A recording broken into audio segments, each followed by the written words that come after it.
ঘৰত চুৰিকাণ্ড সংঘটিত হৈছে কি নিলে আৰু আপোনালোক ক'লৈ গৈছিলে? আমি শনিবাৰে দাৰ্জিলিং ফুৰিবৰ কাৰণে গৈছিলোঁ, মোৰ ল'ৰা ছোৱালী আৰু আমি সপৰিয়ালে 4জন মানুহ। আমি দাৰ্জিলিং ফুৰি পেলাই আহি আজি পাইছোঁহি।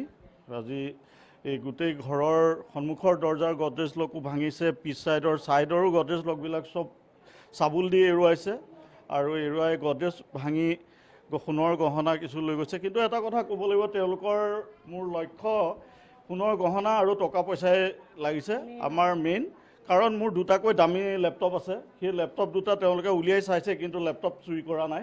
আৰু কাঁহৰ কাঁহী বাতি দুযোৰমান নিছে, কিন্তু বেছিভাগ কাঁহৰ কাঁহী বাতি থৈ গৈছে।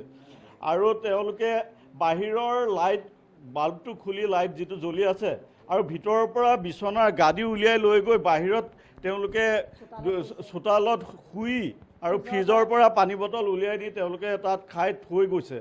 আৰু এতিয়া আহি পাইছোঁ, তেওঁলোকে ইমান মুকলি চাৰিওফালে মোৰ মানুহ আছে, তাৰ পিছতো এনেকৈ বাহিৰত তেওঁলোকে গাদী পাৰি শুই গাৰু সতি লৈ এনেকৈ থাকি এনেকৈ চুৰি হোৱা কথাটো আমি বছৰটোত আমি এই 3 দিন নাই মাত্ৰ আমি তেনেকৈ ধৰণে কোনো ক'তো আমি ঘৰতে থাকোঁ, কিন্তু এই 3 দিন নাথাকোঁতে এনেকুৱা এটা চুৰি সংঘটিত হৈছে যে এইটো মানে কি ইয়াত মোৰ এটা স্থানীয় কোনো আমি ক'ত গৈছোঁ কি নাই সকলো জনা মানুহ থাকিব লাগিব তেনেকুৱা।